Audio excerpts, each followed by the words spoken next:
Ονομάζομαι Στέφανος Λαζαρίδης. Είμαι γενικός χειρουργός με εξειδίκευση στη χειρουργική της παχυσαρκίας και της γαστροεσοφαγικής παλινδρόμησης. Είμαι διευθυντής της 11ης χειρουργικής κλινικής στο Metropolitan General, κλινικής χειρουργικής παχυσαρκίας και παλινδρόμησης. Τόσο η χειρουργική παχυσαρκίας όσο και η χειρουργική της παλινδρόμησης έχουν ένα κοινό. Είναι παθήσεις οι οποίες προφανώς και δημιουργούν σημαντικά προβλήματα στην υγεία, επηρεάζουν όμως εξίσου ή και περισσότερο την ποιότητα ζωής του ανθρώπου. Αυτός είναι ο λόγος για τον οποίο έχω αυτό το πάθος με αυτήν τη δουλειά. Θέλω με τον τρόπο που μπορώ να βοηθήσω ανθρώπους να αντιμετωπίσουν αυτό το πρόβλημα έτσι ώστε να ξαναπάρουν πίσω την ποιότητα ζωής τους. Τόσο η παχυσαρκία όσο και η παλινδρόμηση επηρεάζουν κομμάτια της ζωής μας τα οποία δεν μας επιτρέπουν να τη χαρούμε. Επηρεάζουν την κινητικότητα, επηρεάζουν την κοινωνικότητα, επηρεάζουν το άγχος πέραν των παθολογικών προβλημάτων που δημιουργούν. Και ομολογώ ότι το αποτέλεσμα ενός σωστού συστήματος αντιμετώπισης τόσο της παχυσαρκίας όσο και της παλινδρόμησης δίνει στον ασθενή μου τη λύση του προβλήματός του και τη ζωή του πίσω και σε μένα απεριόριστη χαρά και ικανοποίηση. Ασχολούμαι με αυτά γιατί είχα την τύχη και τη δυνατότητα να εξειδικευτώ σε ακριβώς αυτά τα δύο θέματα για αρκετά χρόνια στο Λονδίνο, σε νοσοκομεία με εξειδικευμένα κέντρα αναφοράς για τις παθήσεις αυτές, όπως είναι το King's College Hospital, όπως είναι το St. George's Hospital,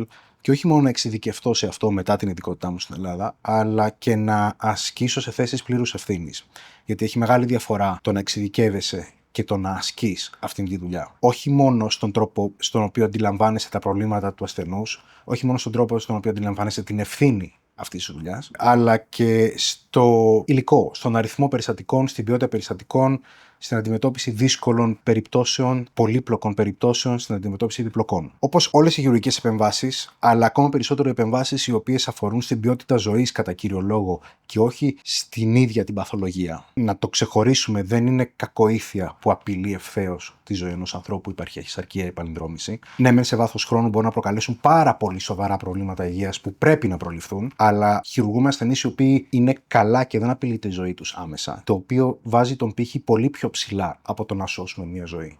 Βάζει τον πύχη στο έχω μια ζωή ανεκτή που πρέπει να γίνει καλή. Και το βάρος από αυτό είναι πολύ μεγαλύτερο, το νιώθω τουλάχιστον, από την αντιμετώπιση ενός σημαντικού προβλήματος που απειλεί τη ζωή κάποιου. Για να έχουμε τα ιδανικά αποτελέσματα σε αυτές τις καταστάσεις, δεν αρκεί ένα καλό χειρουργείο. Είναι προφανές ότι χωρίς ένα καλό, σωστό, άρτιο, τεχνολογικά σύγχρονο χειρουργείο, δεν μπορούμε να μιλάμε για τίποτα άλλο. Αλλά για να φτάσουμε ως εκεί, απαιτείται μια προετοιμασία. Απαιτείται μια προετοιμασία η οποία περιλαμβάνει τόσο εξετάσεις προεγχειρητικές για να κατανοήσουμε τη φύση του προβλήματος, το βαθμό του προβλήματος, να συνδέσουμε τα συμπτώματα με την πάθηση και τον ασθενή, όσο και να κατανοήσουμε τον ίδιο τον ασθενή, γιατί όπως είπα, εδώ είναι η ποιότητα ζωής που διακυβεύεται. Αυτήν κυνηγάμε. Να κατανοήσουμε τι θέλει και τι μπορεί να δώσει, τι μπορεί να ανεχτεί. Ο προεγχειρητικός έλεγχος μας εξασφαλίζει ότι έχουμε όλη την πληροφορία που χρειάζεται για να διαλέξουμε την επέμβαση, εάν χρειάζεται επέμβαση, η οποία θα αντιμετωπίσει το πρόβλημα πλήρως, με τη λιγότερη δυνατή προσπάθεια και τη μεγαλύτερη δυνατή ασφάλεια. Η προετοιμασία κορυφώνεται προφανώς με το χειρουργείο. Το χειρουργείο είναι το κομμάτι που ο περισσότερος κόσμος φοβάται. Και είναι απολύτως ανθρώπινο και λογικό να φοβάται κάποιος το χειρουργείο. Είναι κάποιες ώρες στις οποίες βρίσκεται υπό γενική αναισθησία. Όλα αυτά τα χειρουργεία απαιτούν γενική αναισθησία. Ουσιαστικά εμπιστεύεται κάποιος τη ζωή του και την ποιότητα ζωής του στο χειρουργό του και στην ομάδα του.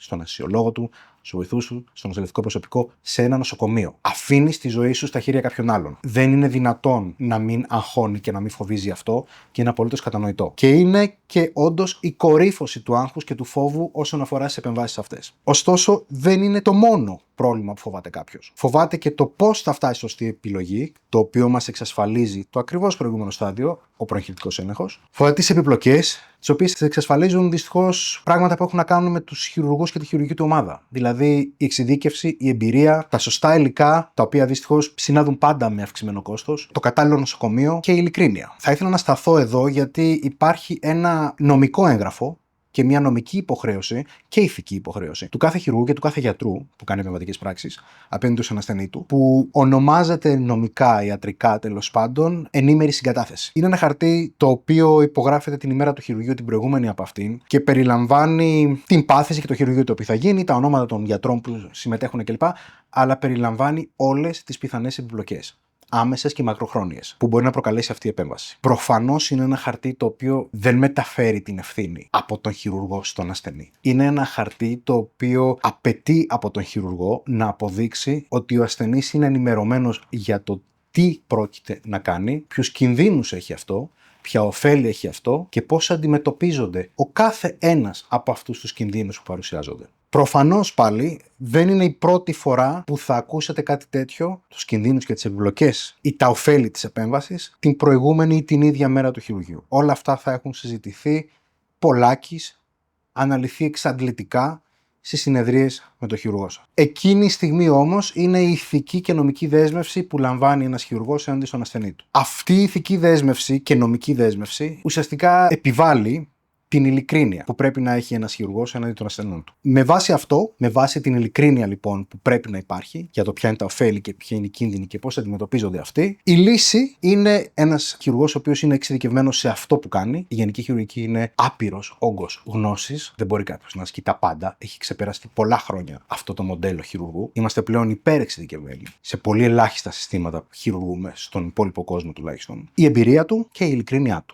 Το επόμενο βήμα, το επόμενο στάδιο είναι εξίσου σημαντικό και είναι η μετεγχειρητική παρακολούθηση. Γιατί το ίδιο το χειρουργείο διαρκεί από μία ώρα μέχρι κάποιες ώρες. Η παραμονή στο νοσοκομείο διαρκεί από κάποιες ώρες για μία κύλη, για μία χολή, μέχρι 2 μέρες για ένα γαστρικό bypass, ας πούμε, που είναι μια πολύ βαριά επέμβαση. Αλλά η ευθύνη του χειρουργού και της ιατρικής ομάδας δεν τελειώνει εκεί. Ουσιαστικά αρχίζει ένα νέο είδος ευθύνης. Όχι αυτό που εγγυάται μια σωστή, άρτια επέμβαση, τεκμηριωμένη ιατρικά με τον προκηρυτικό έλεγχο, είναι η ευθύνη του να βοηθήσουμε έναν ασθενή να πετύχει το στόχο του, αναλόγως του ποια είναι η επέμβαση, να χάσει τα κιλά που έχει να χάσει, για παράδειγμα, με μια επέμβαση παχυσαρκίας, να το πετύχει με ασφάλεια, χωρίς να υπάρχουν προβλήματα που προκύπτουν είτε από την επέμβαση είτε από λάθος χειρισμό της επέμβασης. Να βοηθήσουμε τον ασθενή να μάθει να χειρίζεται την επέμβασή του. Είναι μια αλλαγή στην ανατομία του σώματος. Προφανώς δεν μπορούμε να περιμένουμε από τον καθένα να μάθει να το λειτουργεί μόνος του. Είναι σαν να περιμένουμε από οποιονδήποτε να μάθει να οδηγεί ένα αυτοκίνητο χωρίς να ξαναμπεί ποτέ μέσα. Οπότε χρειάζεται τη βοήθεια, την καθοδήγηση, χρειάζεται τον έλεγχο για να είναι ασφαλές, χρειάζεται την ψυχολογική υποστήριξη όταν κάτι που στατιστικά ξέρουμε τα πάντα για το πώς θα πάει τι ανά πάσα στιγμή. Για παράδειγμα, έχει κολλήσει το βάρος μετά από μια επέμβαση παχυσαρκίας. Στατιστικά ξέρουμε και πότε και πόσο. Είναι η δουλειά μας να το υποστηρίξουμε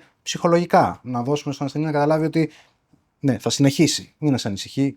Είναι κάτι αναμενόμενο. Είναι η δουλειά μας να δώσουμε τα εύσημα και είναι η δουλειά μας, αν όλα πάνε καλά, να χαιρετήσουμε τον ασθενή που κατάφερε και πέτυχε αυτό που είχε στόχο, στο βαθμό που εμείς συμβάλαμε, και να ευχηθούμε είτε να μας ξεχάσει οριστικά, είτε την επόμενη φορά θα μας ξαναδεί να είναι για κοινωνικούς λόγους. Ο αρχηγός κάθε θεραπείας δεν είναι άλλος από τον ίδιο τον ασθενή. Ο ασθενής είναι αυτός ο οποίος πρέπει να λάβει και να αξιολογήσει όλες τις πληροφορίες που του παρέχονται, ώστε να αποφασίσει το κάθε βήμα της θεραπείας, αλλά και την ίδια τη θεραπεία. Ο σύγχρονος χειρουργός είναι ο διαγνώστης, είναι ο θεραπευτής, αλλά και ο συνεργάτης και ο συμπαραστάτης του ασθενούς στην πορεία αυτή. Είναι ο οδηγός του στη θεραπεία.